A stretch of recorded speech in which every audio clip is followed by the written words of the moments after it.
Hello guys, good morning, good morning. Ito po yung aming biyahe. Part 2 sa aming biyahe pa Bitngel Island.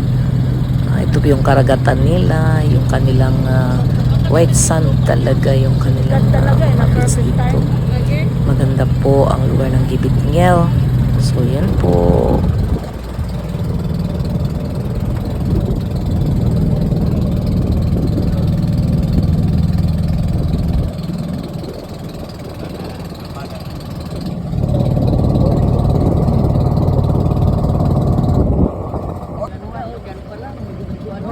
Makaligo na tabi yan. Pero pagkaliguan.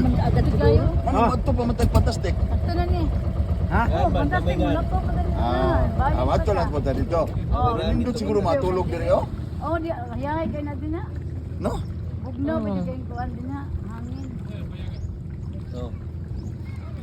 Ana bitaw ko matulog. Dili. Ade. Ko malakaw ra ko padung dito kay kulit ng mga bata. Ayo. Ari, Baba na kami. Kam? Dito to the busy. Kaysa na yan. Kani. Ang kuana ang